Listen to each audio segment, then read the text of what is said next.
सेलू ते संभाजीनगर प्रवास केला थेट. सेलू ते संभाजीनगर प्रवास केला थेट. वटपौर्णिमेच्या दिवशी कैलासरावांनी दिली मला नथीची भेट.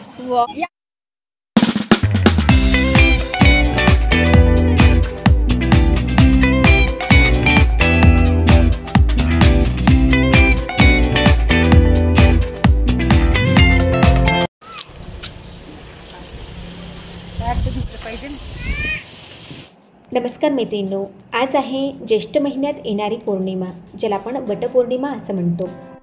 हिंदू धर्मामध्ये वटपौर्णिमा हा सण महिला अतिशय मोठ्या उत्साहाने साजरा करतात. ज्येष्ठ महिन्यात येणारी पौर्णिमा म्हणजेच वटपौर्णिमा. आपल्या पतीला उत्तम आयुष्य लाभावं, दीर्घ आयुष्य लाभावं, आरोग्य लाभावं यासाठी महिला वडाच्या वृक्षाची पूजा करून आपल्या पतीच्या आरोग्यासाठी मनोकामना करतात. तर मैत्रिणींनो, चला पाहूयात की आम्ही वटपौर्णिमेची पूजा कशी केली आहे.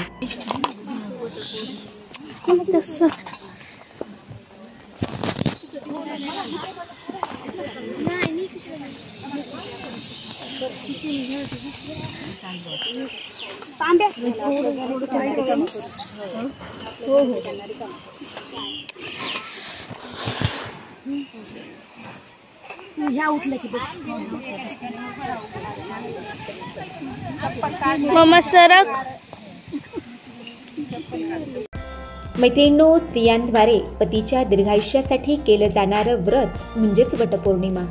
या दिवशी वडाच्या झाडाची पूजा करून व्रत केलं जातं.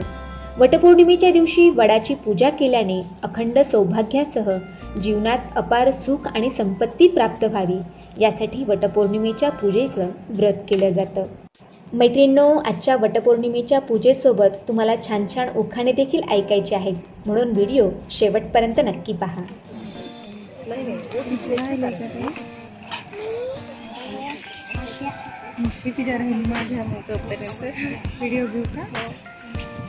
व्हिडिओ बघतो.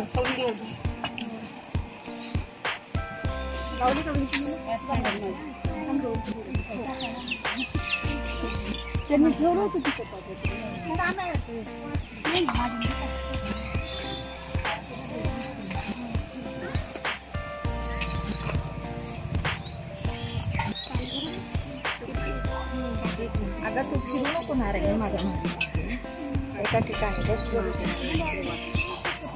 यायलाच नव्हतं तुमच्याकडे. थोडी थोडी घ्यावं लागते.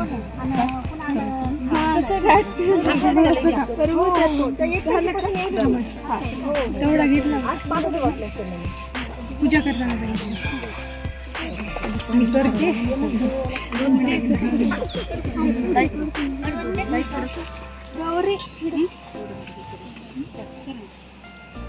हात काढ.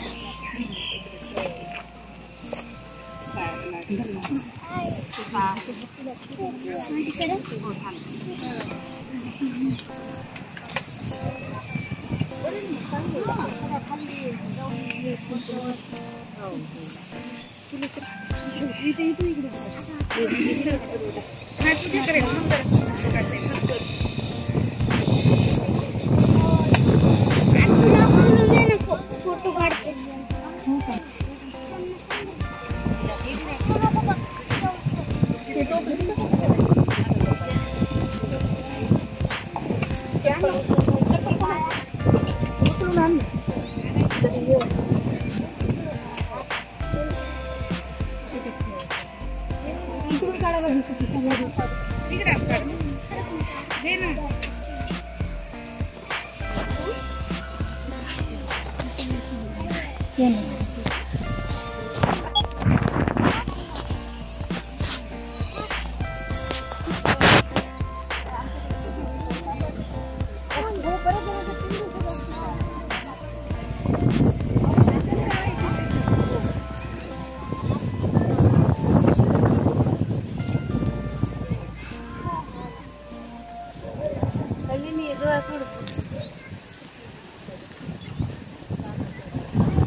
मैत्रिणींनो, वडाचं झाड हे भारतीय संस्कृतीमध्ये अतिशय महत्त्वाचं मानलं जातं.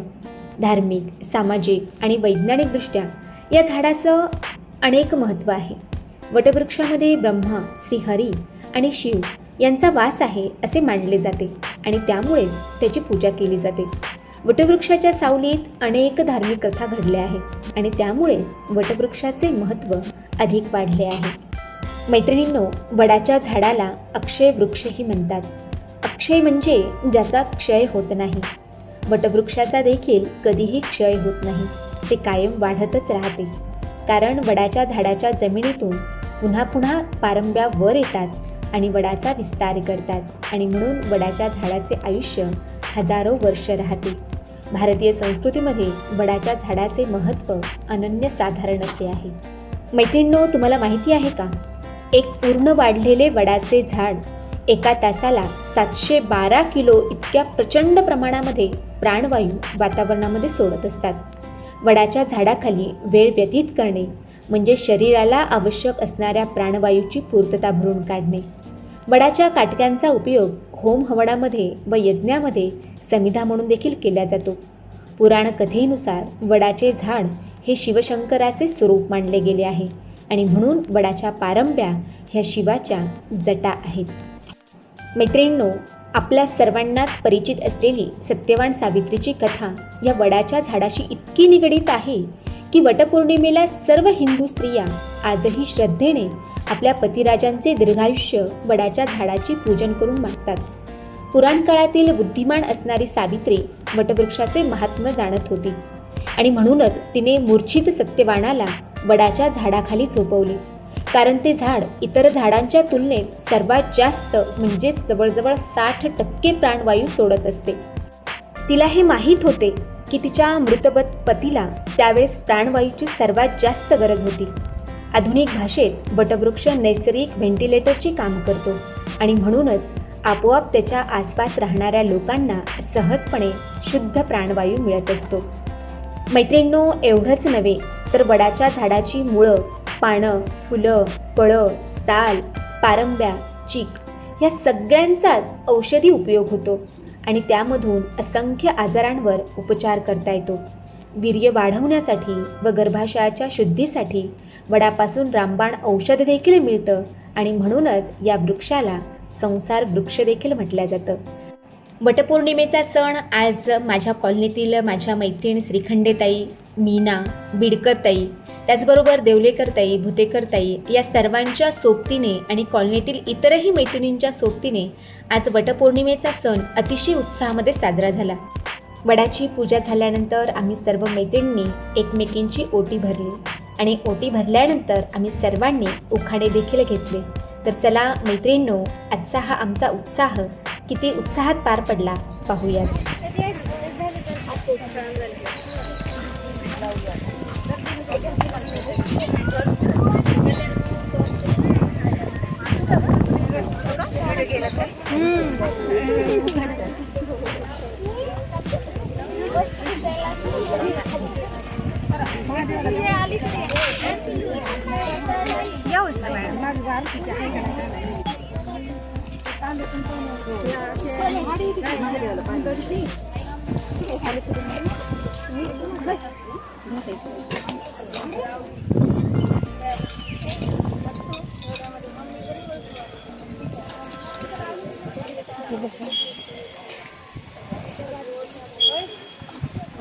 बरं नाही. कुठे बसायचं इथे आपल्या ग्रुप तिकडे कुठे एकटं ग्रुप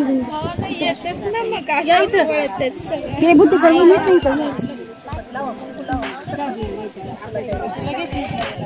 असंच दुसरा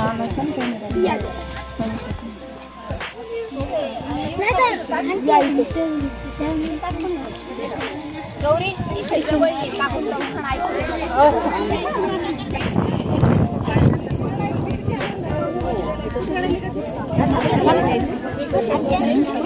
नाही मग दिलं कापू खाना घेणारे जवळ. आजच्या दिवशी सावित्रीने यमराजाकडून आणले सत्यवानाचे प्राण किरणरावांचं नाव घेऊन मैत्रिणीसोबत करते हळदी कुंकवाचं वाण. तुमचं तिकडे करावं माझं म्हटलं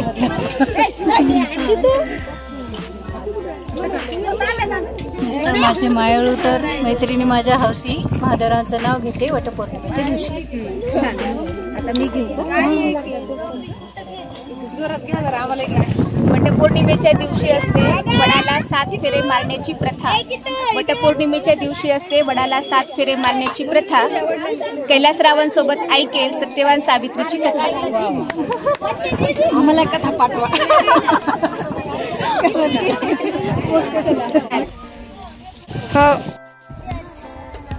आता इकडे एवढ्या दुरून जाऊ का?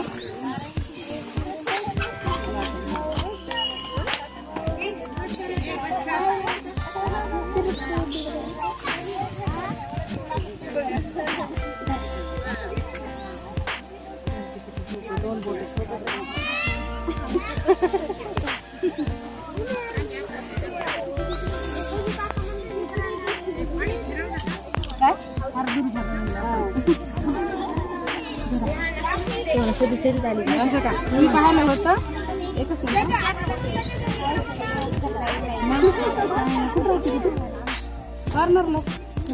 टर्न होतात का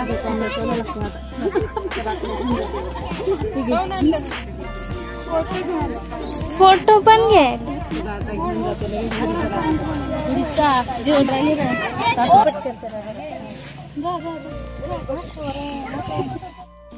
मैत्रिणींनो, आणखीही उखाणे आहेत बरं का.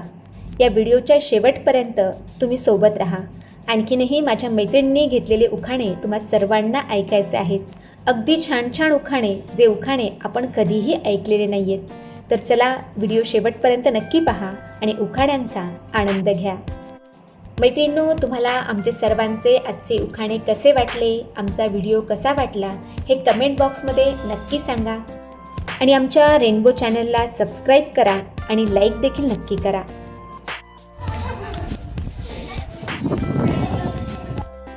वडाची पूजा केल्यानंतर आम्ही आमच्याच कॉलनीतील महादेवाच्या मंदिरामध्ये आलो होतो. महादेवाच्या मंदिरामध्ये आल्यानंतर आम्ही सर्वांनी महादेवाच्या मंदिरामध्ये दर्शन घेतले आणि याच ठिकाणी पुन्हा आम्ही सर्वांनी वेगवेगळे नवनवीन उखाणे देखील घेतले.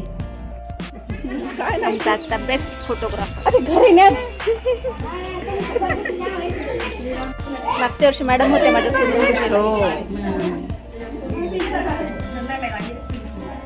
सीतेने आणले सीताफळ, लक्ष्मणाने आणला चुडा, अमोलरावांचं नाव घेते वटपौर्णिमेचा. अंगणात तुळस पावित्र्याचे स्थान, सचिनरावामुळे मिळाले पावित्र्याचे स्थान. चांदीचं ताट, सोन्याचा खण, दिनकररावांचं नाव घेते आला वटसावित्रीचा सण. तिच्या सणाला जमला सुवासिनींचा मेळा. बालाजीरावांचं आयुष्य वाढावं हीच ईश्वरचरणी प्रार्थना. खुशी करते गळ्यात गणेशाप्पाचं नाव घेते वटपौर्णिमेच्या वेळा. बगीचे में बगीचे, बगीचे में बंदर, महेश अप्पा इतने सुंदर तो मेरे दिल के अंदर. सेलू ते संभाजीनगर प्रवास केला थेट. सेलू ते संभाजीनगर प्रवास केला थेट. वटपौर्णिमेच्या दिवशी कैलासरावांनी दिली मला नथीची भेट. सोन्याच्या ताटात चांदीची वाटी, सतीशरावांचं नाव घेते वटवृक्षाच्या सावलीखाली.